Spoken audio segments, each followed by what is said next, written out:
infinite duration. Vision wards cost reduced to 100. Vision wards limited to 1 placed on the map per player. I have no idea what that will exactly change. This is a really big change. This probably will reduce the vision wards we will see. I assume you will buy less vision wards. But I will really have to see how that works in the real game. You will have better Dragon and Nasher control because they have infinite duration. So if you get 5 pink wards, or like 3 pink wards, obviously not like everyone has to get them now, or trinket. You can't really contest Nasher because there's no way you can clear it, because you can't attack the ward from like uphill. They will have constant vision over it. I'm not sure how much I like that. You will have to face check someone camping at Nasher eventually, which I think might be good because of the later inhibitor weird change. So now the vision trinkets, probably most people heard of them. Players can switch their trinkets at the store at any time by selling the trinket, but this puts the new trinket on a 180-second cooldown. Added 3 free, which is like 3 minutes obviously. Added 3 free vision relics, warding totems, scrying orb, and sweeping lens. Places stealth ward for 60 seconds, 120-second cooldown, which is kind of the old Explorer ward. And I assume you can get them at the start of the game and they are free. Reveals a location within 1100 range for 1 second, 150-second cooldown, which is CV but useless. I think this is terrible. Disables and reveals nearby hidden wards, traps or devices for 4 seconds. Disables and reveals nearby hidden wards, traps or devices. What the heck does that mean? Okay, reveals nearby hidden wards. This is obvious. Traps. Okay, Timo Shrooms, Shaco boxes. What? Maybe Caitlyn traps? Disables Caitlyn and Nidalee traps for 4 seconds? Okay, can you then walk over them without them doing anything? Or can you walk over them, they trigger and they don't do anything? And what are devices? Heimerdinger turrets? This is strange.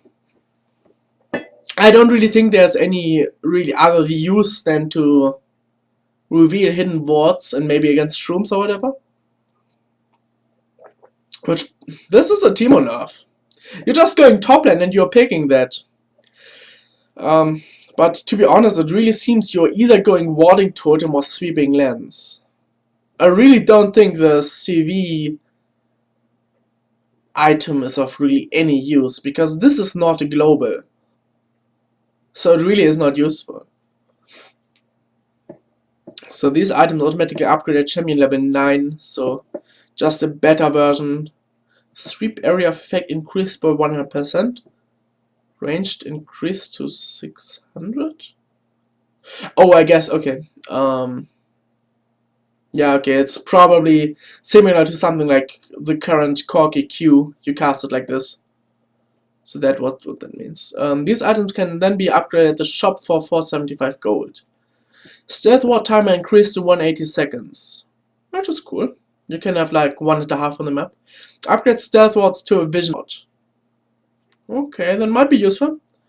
Cast range okay, but this is the permanent vision ward, but you can only have 1 on the map. Okay. Cast range increased to 2500, probably still is useless. Active now additionally grants true sight for 10 seconds after activation. Yeah, I really don't see, like, I really don't see anything besides maybe 3 warding totems, 2 sweeping lenses, maybe 4 warding totems, 1 sweeping lens. I really don't believe you will get this Farsight Orb. I really don't think this is useful. It seems to have way too much cooldown to be really of much use.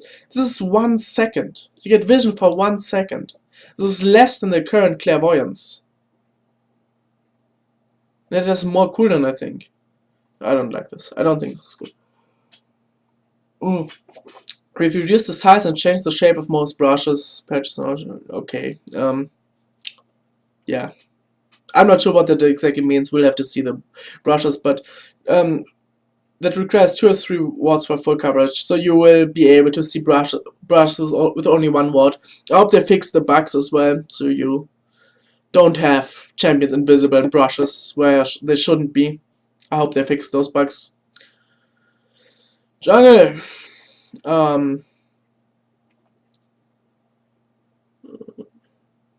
Okay. So they let the jungle monsters scale better. Change the smite cooldown, so you smite more often. Buffing farm junglers. They buff XP to lower level champions. They will do it later on as well to encourage comebacks, which is kind of nice. Nerf blue buff because it's OP.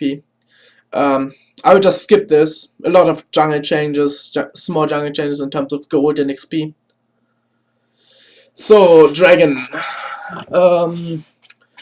Dragon local XP 150 to 510 based on Dragon's level, divided between nearby allied champions. Dragon global gold 125 to 260 based on Dragon's level, giving to all allied champions. If the killing team is low average level, then the opponent's Dragon grants a bonus XP of 25% per average level difference.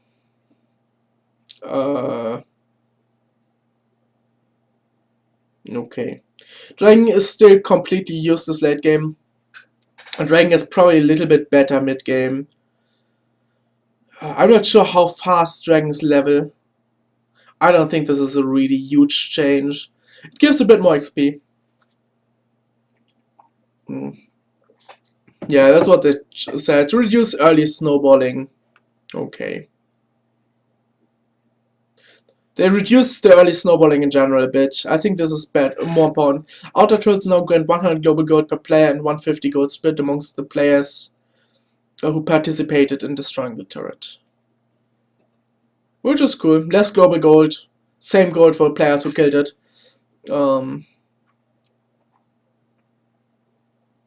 Wait, 100 global gold per player and 150 gold split amongst the player who... Oh! So, if you destroy a turret, you get 250 gold instead of 150.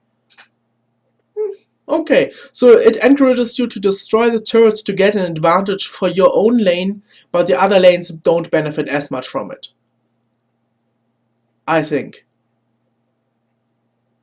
Which is good. 125 global gold per player and 100 gold split among the players who participated in destroying the turret. This is probably inner turrets. Destroying inner turrets isn't that important. Inhibitor turrets give more gold now, but they will also later on regenerate. Player experience for last hitting on turrets was inconsistent. Okay, so they make it more easier to last it. I think it's cool. Sometimes you just had no chance to last it. Global experience on the outer turrets has led to weird cases in lanes, like leveling up other lanes accidentally. Okay. Inhibitor turrets now give 100 global XP when destroyed. I don't think this matters. You will not, like, inhibitor turrets won't be easily destroyed. But, okay. Inhibitor turrets gain 15 health regen per 5 seconds. Which is really interesting. I think this is one of the bigger changes this patch. Which means you can't easily kill turrets, like, just poke turrets down anymore. 15 health regen per 5 is actually a fair bit. So this makes the games probably last way longer than they did right now. Like, this is not... like, you can skip over that, but I think this is a huge change. In addition to this change now, inhibitor death time is reduced to 4 minutes. Inhibitors no longer grant a global buff to all minions when destroyed. They must now grant a stronger damage and durability buff to minions in their specific lane. So, this is more complicated than it seems. It seems to be, yes, other lanes don't push anymore, and the lane which the inhibitor is dead pushes even more. Which is not 100% correct. Because if the lane is pushed up to the nexus, the side lanes, like if the mid lane inhibitor is dead, the mid lane inhibitor pushed to the nexus, both side lanes will attack the mid lane, pushed mid lane. So this will push the side lanes as well, just at a different point. So if you stay in the lane where the inhibitor is dead, the side lanes will not push anymore. But if you leave that lane, the side lanes will start pushing as well. Which probably means the mid lane inhibitor is less useful to kill, and the bot lane inhibitor is even more useful to kill. Because it's the furthest away from Nashor, and you will have to defend eventually against a dead inhibitor. So, bot lane inhibitors are more important, I think. Death timers, okay, changed early game death timers. They want to reduce the snowballing a little bit. Minions are no longer worth more experience based on game time. I didn't even know that. Minions now have a level equal to the average level of champions in the game. Currently this has no effect on the game, but will expand it upon in the future. Okay. Experience curve changed a bit.